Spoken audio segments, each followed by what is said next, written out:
Welcome friends, প্রত্যেকের স্বাগত আমাদের ইউটিউব চ্যানেলে। যে সমস্ত ভিউয়ার্সরা প্রথমবার চ্যানেলটি দেখছেন তারা অবশ্যই চ্যানেলটিকে সাবস্ক্রাইব করে দেবেন এবং চ্যানেলের পাশে থাকা বেল আইকনটি প্রেস করবেন যাতে এই ধরনের খবরাখবর সবচেয়ে দ্রুত আপনাদের কাছে পৌঁছে যায়।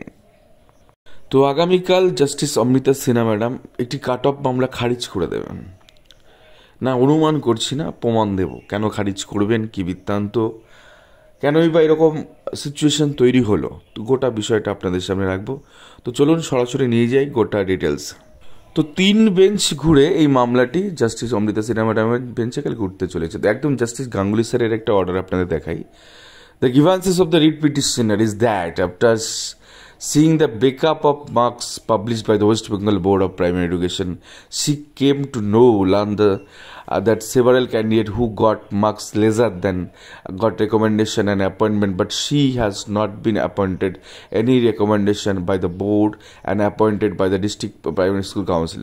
তো যখন ব্রেকআপ তালিকাটা প্রকাশিত হয়, যেটাকে প্রাথমিক শিক্ষা পর্ষদ প্যানেল বলে মানে চালানোর চেষ্টা করছে, সেটা তো আদৌ প্যানেল নয়, কারণ সেখানে এমনভাবে মিলিয়ে মিশিয়ে দেওয়া হচ্ছে কে কোন ডিস্ট্রিক্ট থেকে অন্য ডিস্ট্রিক্ট মাইগ্রেট হচ্ছে কিছু বোঝার সম্ভাবনা নেই। তো এই প্রার্থী দেখেন যে তার কোড নাম্বার মেবি বর্ধমানের কোড 18 নম্বর কোডে অনেক প্রার্থী তার নিচে নাম্বার পেয়েছে। তো তিনি নিজের নাম্বারও জানতেন না, যিনি অ্যাপটিটিউড টেস্ট ইন্টারভিউ নাম্বার জানতেন না। তিনি অ্যাজাম্পশন করে নিয়েছেন যে 1-1-2 তিনি পাবেন। তো সেটা ধরে তিনি একটা প্রেজেন্টেশন করে কোর্টের কাছে তিনি কোর্টের দ্বারস্থ হন। এবং বিষয়টা হচ্ছে খেলাটা কোথায় ঘুরলো আপনাদের দেখাবো। যখন 32,000 বাতিল হলো, তারপরে জাস্টিস আশা মান্তাসা তারপরে ফার্দার এই ম্যাটারটা শুনেছেন। তো মান্তাসার একটা অর্ডার দেখাবো। তো সেখানে the petitioner appeared in TET 2014 in the general category, অর্থাৎ জেনারেল ক্যাটাগরির প্রার্থী। ভাবুন 12-14 হাজার মানে 10-12 হাজার রিজার্ভ এই 42,949 প্যানেলে ডিপ্রাইভ হয়েছে। জেনারেল কেউ ডিপ্রাইভ হয়নি এই কাট অফের দিক থেকে দেখতে গেলে। তো সেক্ষেত্রে তিনি যদি ক্যাটাগরির প্রার্থী হতেন তাহলে খেলাটা অন্যরকম হতে পারতো, বাট তিনি জেনারেল প্রার্থী। আর আমরা জানি যে জেনারেল সিটটা আনরিজার্ভ, গোটা সিটটা জেনারেল দিয়ে ফিল আপ হয়ে গেছে, সেখানে এসএসটি অফিসে ঢুকতে দেওয়া হয়নি।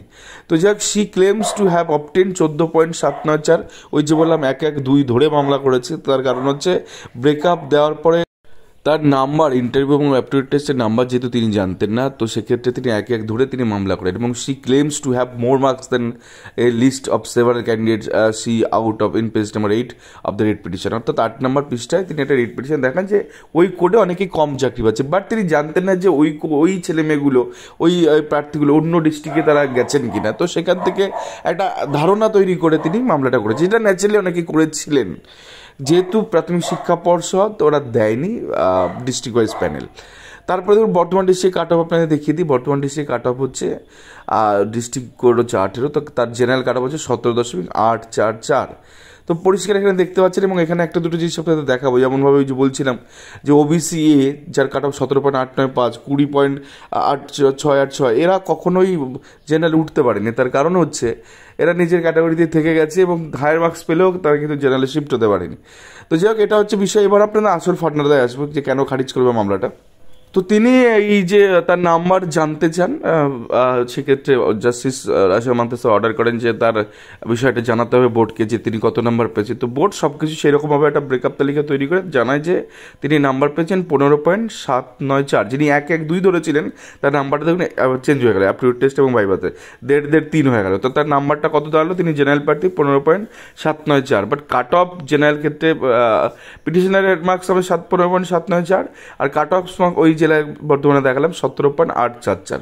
তাহলে কোনো মতে ইনি চাকরি পাচ্ছেন না। তো এনার এই রিপোর্ট চেম্বার হয়েছে, সিএইচ লেখা আছে দেখবেন মামলার ক্ষেত্রে 9 নম্বর আইটেমে মামলাটি আছে। আর তো এই পিটিশনার কিন্তু জেনারেল হয়ে কাট অফ মামলা করায় এনার মামলাটা খারিজ হবে।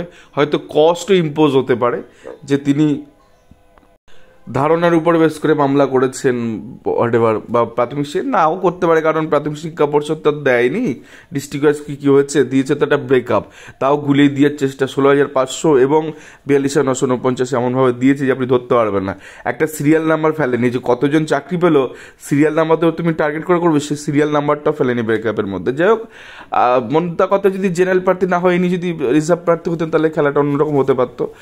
তো যাই হোক, সে বিষয়ে আমরা যাচ্ছি না। তো যে সমস্ত রিজার্ভ প্রার্থী যারা সংরক্ষিত বিভাগের, ওবিসি এ হতে পারে, ওবিসি বি, এসসি বা এসটি, তারা এই 42 প্যানেলে চরম পরিমাণে ডিপ্রাইভ। একটা ছোট্ট আমরা সেটেল ল দিয়ে আমরা এতগুলো ভিডিও আমরা করেছি এর আগে, যে জেনারেল প্রার্থীরা কিন্তু আমরা এটা বর্ধমান ডিস্ট্রিক্টও দেখালাম যে আজকে এই সমস্ত প্রার্থীরা OBC A, OBC B, SC বা এসটি যারা জেনারেল কাট অফ ক্রস করে গেছেন, তো কাট অফ দেখতে গেলে ম্যাক্সিমাম যারা সব ক্রস করে, তারা তো সবাই শিফট হয়ে যেত জেনারেলের মধ্যে, তাই না? তো সেইখান থেকে দাঁড়িয়ে আর প্রচুর সংখ্যক ছেলেমেয়ে নিচের থেকে আসতে পারতো এখানে, তো অনেকটাই রিডিউস হতো রিজার্ভ প্রার্থীদের কাট অফ। প্রায় অলমোস্ট 10 থেকে 12,000 এই 42 প্যানেলে প্রায় ডিপ্রাইভ হয়ে আছে বিভিন্ন প্রার্থীরা। একটা সময় এর সামনে আসবেই, কিছু করার নেই।